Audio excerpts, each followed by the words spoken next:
Hi, welcome to this week's roundup of what's been going on in the hospitality industry, and it's one of those doom and gloom weeks. There's lots of closures, lots of sales, and lots of government not doing much when it should be. So, starting out with price rises, it's been reported that since the beginning of 2021 through to 2024, coffee has risen by 30%. So go into your local coffee shop, your Nero's, your Starbucks, your Costas, and your price of your coffee has gone up by 30%. Now that is a hell of a rise in just 3 years. And if you think about it, if beer had gone up by something like 30%, then, well, back then it would have been about £4 a pint, and now it would be about £5.20 a pint.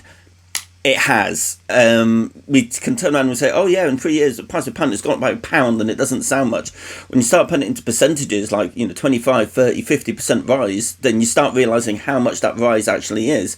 Anything that isn't that expensive to start with can rise by quite a lot of money before it actually starts looking like the percentages are really quite bad.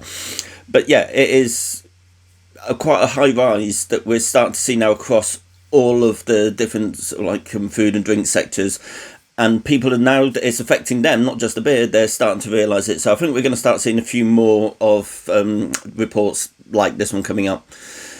Onto the sales side of things, and love them or hate them, Wetherspoons has sold off 3 more of its pubs, this time in the north, and it's now getting to the point it's selling more than it's opening. When you actually look at what they're opening up the big venues. There's the newest one that they're planning is opposite Brewdog's Waterloo venue. The way that they're going in the news, might well be able to, might well buy it because it might get closed and sold. But yeah, they seem to be opening up the big ones like that, the big station ones, the big city centre, big party venues. And all the ones that they're closing seem to be the ones in the small towns or in the small, basically the community pubs. And they've decided that these aren't financially viable. Now, a lot of them may still look like Wetherspoons, but they've actually been leased out. So this is a new model that Wetherspoons started taking on a little while ago, where they no longer run the pub, they lease it out to basically a franchise, but without the branding on top, benefit on top of it. So it does seem that Wetherspoons are dumping the whole community pub aspect of it, which everybody says, oh, they're great for communities. They're getting rid of that, and they're going in for the big city centre ones where less staff, more footfall, more profit per person, as it were. Another one that's been sold off, it's been selling off some pubs, is RedCat PubCo. And this isn't a huge one, but it's just another one where we're seeing pre-packs again. Now, these guys have sold off their leased pub subsidiary. Now, with that happening, that means that RedCat PubCo themselves aren't going to have any of the debts left over from it because it's a separate company. The new owners won't have any inherent debts because it's a new company. And the people that get shafted are the brewers. Now, and all the suppliers, really. While pre-packs are illegal in the UK, and they're illegal in most countries, but for some reason they're still legal in the UK, while these are happening, suppliers are going to keep getting shafted.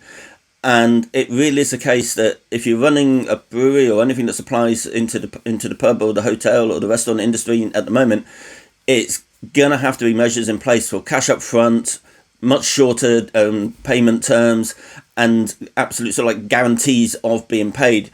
Because otherwise it's going to keep happening, and each time it's a few hundred here, it's a few thousand there, and this is going to drive the suppliers out of business. And you could turn and say, oh well, yeah, but there's more breweries opening up.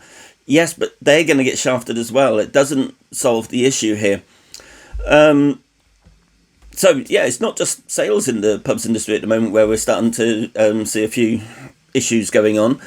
But a report came out this week from the Pub's Code Adjudicator, so you're part of the government, that Stonegate Pub Company had violated the pub's code 1,120 times. And this is going back 2019 to 2021, and the reports only came out now. So the Pub's Code Adjudicator has looked into it. They saw that Stonegate were not offering the new tenants the rent options that they were supposed to legally offer them. And Stonegate have turned around and said, oh, yeah, sorry, hands in the air, we did that, we've changed it all now, we promise not to do it again. And the Pub's Code Adjudicator, part of the government, have come down and said, right, you've violated this code 1,120 times. This isn't something that accidentally happened, so we're going to do nothing about it. Absolutely nothing. No fine, no slap on the wrist, no point in the pub's Code Adjudicator if this is the way it actually goes ahead. It seems that you can just get away with what they want without, as long as they don't get caught. And if they do get caught, just say, whoops, sorry, and move on. That has to change, otherwise the pub's code is just pointless.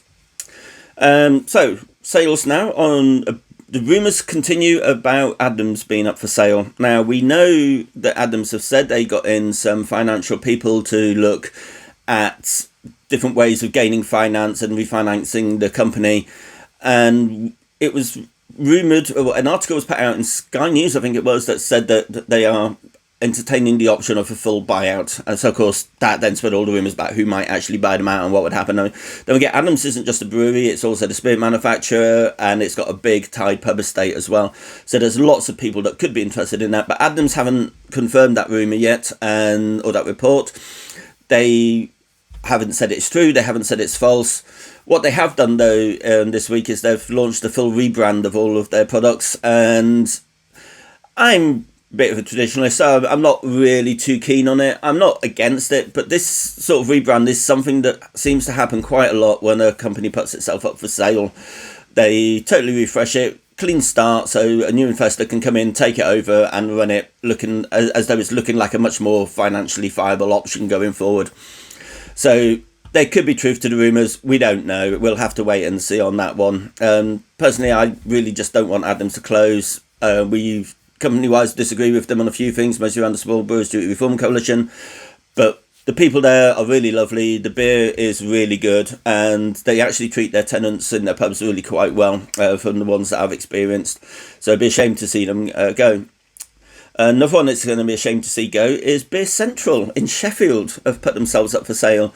The guys behind that, one of them's moving on to a new job and seen it as an opportunity to just leave the industry, or leave that bar, that bottle shop. So again, it's a bit of a shame, and if you're looking to take on a well-known, successful bottle shop, it's possibly a very good opportunity. And yeah, it's strange that they're just looking to sell it as a going concern rather than just winding up, but they put a lot of time and effort into building it up as a brand, so they deserve a little bit of something back from that. But again, it's a bit of a shame, and I'm hoping we don't start seeing more bottle shops and taps closing, because they're becoming the new local pubs.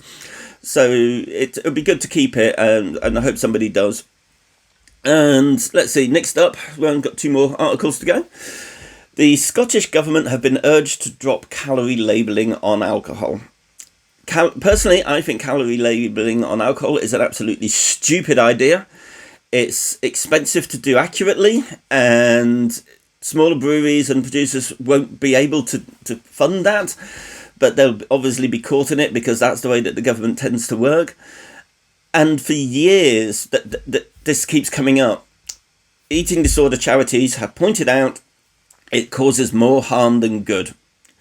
And now it seems that Public Health Scotland have done the research and have decided calorie labelling on alcohol will cause more harm than good. So they've listened to what people have said, done the research, found out, oh yes, it is actually true, maybe we should do it. So they've urged the Scottish Government now to drop that proposed plan. And I hope that the English Government are also listening to that and drop their proposed idea to do it as well. So, last one is CAMRA have launched their Handpull Hijack campaign. So recently, Carlsberg Marston's Brewing Company have started to sell their new fresh ale through Handpulls. Now this is a keg beer. There's nothing fresh, real, live about it. They've just used the term fresh ale, and it's a keg beer. It's basically flat keg dispensed with gas through a modified handpull. So you pull the handpull down, the beer comes out, same as you do with a keg faucet. Now, CAMRA have written a letter to Trading Standards about this, calling it a misleading dispense, because the majority of people, when you go into a pub, you see the keg lines, you see the handpulls, and the handpulls are the cask lines, keg lines, cask lines.